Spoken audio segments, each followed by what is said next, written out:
खबर बिहार से, जहां बिहार में पहले नीतीश कुमार और अब उनके बेटे निशांत कुमार को लेकर सियासत गर्म है। तेजस्वी ने कहा है कि बीजेपी रोज बैठक कर रही है, जेडीयू के कहीं हड़प ना ले।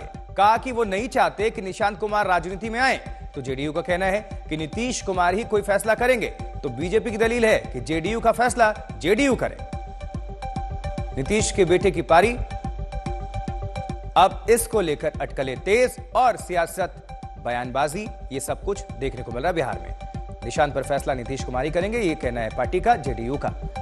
और बीजेपी कह रही है जेडीयू की बात है तो जेडीयू इस पर तय करे। वहीं आरजेडी वाले कह रहे हैं कि बीजेपी की नजर है जेडीयू पर, हड़प ना ले। तो क्या निशांत कुमार राजनीति में आएंगे? अभी तक तो नहीं आए। जेडीयू को हड़पेगी बीजेपी, ये कह रहे हैं तेजस्वी यादव। हालांकि तंज करना ये पुरानी बात है, नई बात नहीं। अभी जो चर्चा है वो बिल्कुल बेमानी है। वैसे एक चीज बिल्कुल किसी के समझने की है कि जनता दल यू को खड़ा किया है नीतीश कुमार ने। इसकी पूरी संरचना उनके नेतृत्व और उनकी विश्वसनीयता पर आधारित है।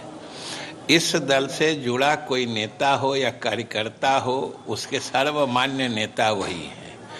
इसलिए जनता दल यू में आगे क्या होगा, किसका नेतृत्व आएगा, कौन आगे इसको आगे बढ़ाएंगे, ये सब नीतीश कुमार जी पर निर्भर करता है। वो जिसको चाहेंगे वही इस पार्टी का नेतृत्व करेगा। वो मुख्यमंत्री जी के पुत्र हैं, हमारा उनसे बचपन से रिश्ता रहा है, तो हम भी एक सीमा तक ही हम बयान दे सकते हैं। लेकिन चाहे जदयू में या भाजपा में कुछ लोग मीटिंग पे मीटिंग कर रहे हैं कि नीतीश कुमार जी के बेटे ना आए, क्योंकि संघी और भाजपा ही चाहते हैं कि शरद जी की बनाई हुई पार्टी को बीजेपी हड़प ले। अगर निशांत आएंगे तो शायद शरद जी की आई हुई पार्टी शायद वो बचाने में कामयाब हो सके।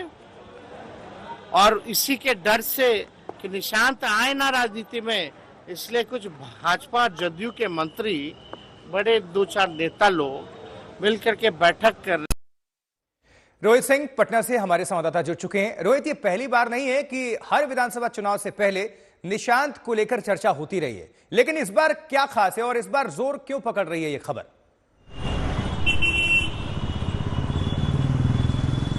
देखिए, निशांत को लेकर इस बार खबर जो थोड़ा सा चर्चा में इसीलिए है क्योंकि इस बार निशांत बात कर रहे हैं और थोड़ा राजनीतिक बातें कर रहे हैं। इससे पहले कभी उन्होंने राजनीति में लेके कोई बयान नहीं दिया था, बहुत कम घर से निकला भी करते थे, लेकिन इस बार वो थोड़ा घर से भी बाहर निकल रहे हैं, कुछ कार्यक्रमों में भी जा रहे हैं, निजी हो, और वहाँ पर मीडिया से बात कर रहे हैं। बात करते हैं तो अब राजनीति की बातें सामने आ रही है और सबसे बड़ा बयान अभी 2-3 दिन पहले जब उन्होंने दिया था कि भाई एनडीए को अब उनके पिता को सीएम उम्मीदवार घोषित करना चाहिए। अब ये देखिए, ये एक ऐसा राजनीतिक बयान है जिसके बहुत सारे मायने निकाले जा सकते हैं, क्योंकि बीजेपी ने आधिकारिक रूप से नीतीश कुमार को जो एक नाम की घोषणा नहीं की है मुख्यमंत्री के लिए। हाँ, बीजेपी के कई नेताओं ने कई जगहों पर पटना से लेकर दिल्ली तक अलग अलग ये जरूर कहा है कि नीतीश कुमार के नेतृत्व में ही चुनाव लड़ा जाएगा और उनके नेतृत्व में एनडीए एकजुट है।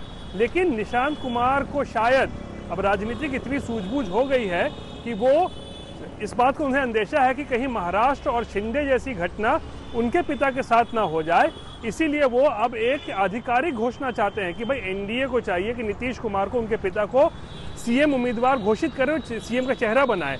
तो इसीलिए सारा बवाल जो है वो मचा हुआ है। बीजेपी भी जो है दबाव में है। हालांकि बीजेपी के कई नेता बोल रहे हैं। जुड़े रहिएगा, फौरन आपका रुख करेंगे। बीजेपी के विधायक हैं, उनसे बातचीत की हमारे संवाददाता ने। क्या बातचीत हुई है, क्या कहना है, जरा सुन लेते हैं। तेजस्वी यादव ने कहा कि नीतीश कुमार की पार्टी में जेडीयू और बीजेपी के कई लोग ऐसे हैं जो कि नहीं चाहते कि निशांत की राजनीति में एंट्री हो। ये लोग मीटिंग भी करते हैं कि निशांत को राजनीति में आने से किसी तरह रोका जाए। हमारे साथ बीजेपी के विधायक हरिभूषण ठाकुर बचौल हैं। बचौल जी, बड़ा आरोप लगा रहे तेजस्वी यादव। देखिए, तेजस्वी जी के मनस्थिति को समझना चाहिए। तेजस्वी जी का फ्यूचर डार्क है, भविष्य अंधेरा नजर आ रहा है। राव एवेन्यू कोर्ट से जो सम्मन मिला है, उसके बाद उस केस में लैंड फॉर जॉब में जिससे वो जमीन लिए उसी को नौकरी दिए, सजा उसमें होने वाली है, उनका भविष्य अंधकार में है। तो अब दूसरे के घर में ताक झाक करते हैं। कहीं कोई मतभेद नहीं है। एनडीए एकजुट है और जहाँ तक निशांत जी की बात है, एक पढ़ा लिखा युवक है, होनहार इंजीनियरिंग किया हुआ मिश्रा से पढ़ा लिखा युवक है, वो राजनीति में आए और ऐसे लोगों का स्वागत है।